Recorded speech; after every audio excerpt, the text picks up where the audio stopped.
Selamat malam Bapak Ibu yang terkasih, Shalom. Selamat berjumpa kembali dalam acara Renungan Malam dengan tema Jangan Keraskan Hatimu, didasarkan pada Lukas pasal 7 ayat 31 dan 32. Saya akan membacakan bagi kita semua. Kata Yesus, dengan apakah akan kuumpamakan orang-orang dari angkatan ini?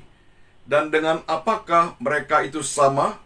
Mereka itu seumpama anak-anak yang duduk di pasar dan saling menyerukan, kami meniup seluring bagimu, tetapi kamu tidak menari, kami menyanyikan kidung duka, tetapi kamu tidak menangis.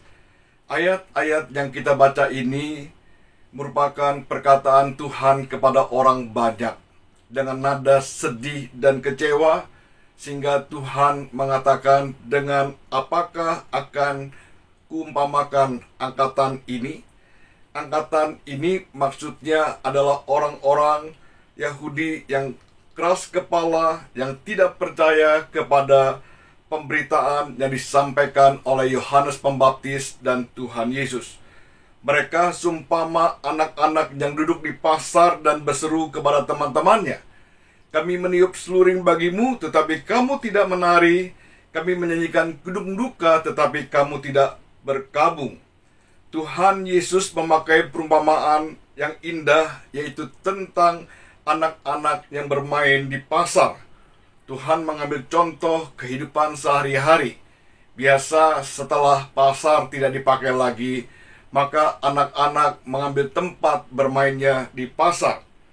Apa yang mendorong Tuhan sampai mengekspresikan kekecewaan seperti itu?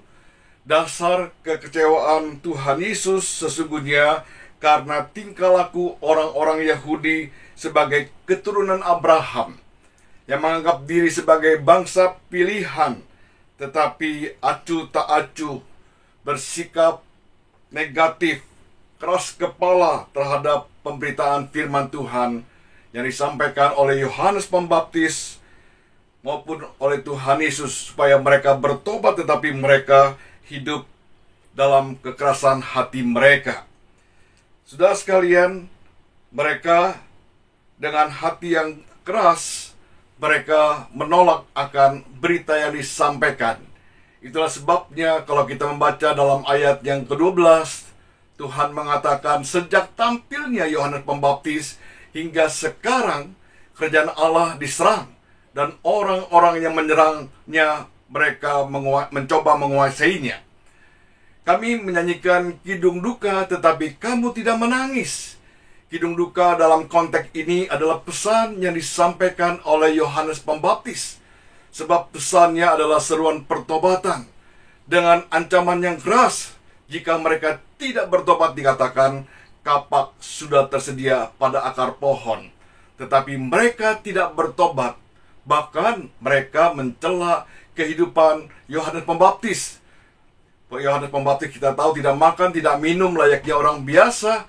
Dia tidak bergaul akrab dengan khalayak ramai, melainkan mengasingkan diri di padang gurun. Dan mereka mengatakan Yohanes Pembaptis kerasukan setan.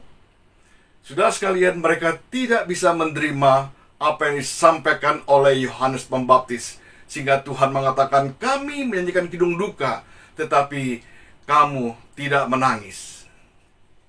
Demikian juga mereka mencela Tuhan Yesus yang datang membawa kabar sukacita dan kebahagiaan. Orang-orang Yahudi mengejek Tuhan Yesus dan mengatakan Tuhan Yesus sebagai seorang pelahap, seorang peminum, sahabat pemungut cukai, dan orang-orang berdosa.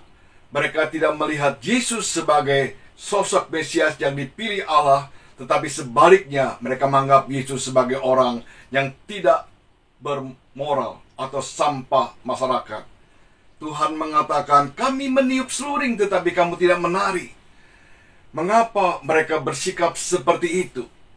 Baik kepada Yohanes Pembaptis maupun juga kepada Tuhan Yesus, karena mereka iri akan kepopuleran Yohanes Pembaptis maupun Tuhan Yesus. Begitu banyak pengikut-pengikut Yohanes dan Tuhan Yesus, sehingga pengaruh mereka makin lama makin sedikit. Sudah sekali, sedangkan pengaruh Yohanes Pembaptis dan Tuhan Yesus makin lama makin besar. Mereka juga merasa kedudukan posisi penghasilan mereka terancam selalu karena Tuhan Yesus dan Yohanes Pembaptis tampil sebagai orang-orang yang begitu mempersona, sehingga akhirnya, sudah sekalian, mereka tidak suka akan perkataan Yohanes Pembaptis dan juga Tuhan Yesus. Kalau Yohanes Pembaptis atau Tuhan Yesus berkata A, maka mereka akan berkata B.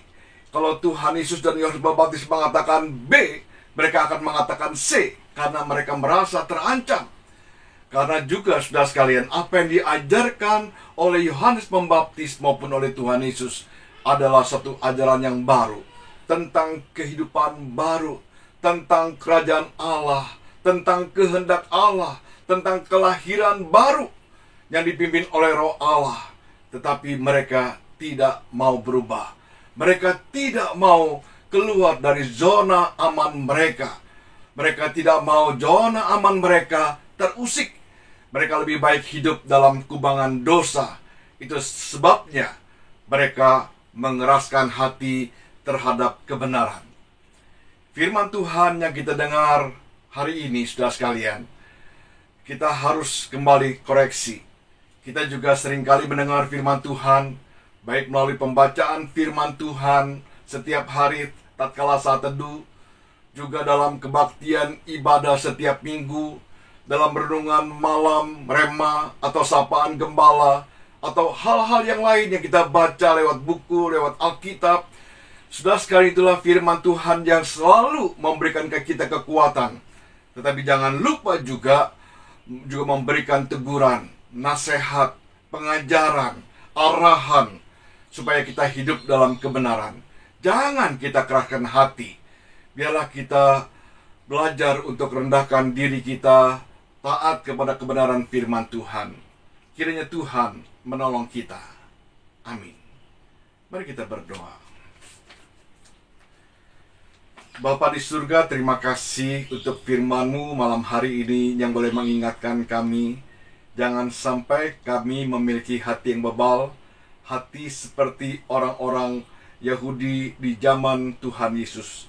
Biarlah Tuhan memberikan kami kepekaan akan firman-Mu, sehingga kami mau taat kepadamu dan hidup sesuai dengan kehendak-Mu.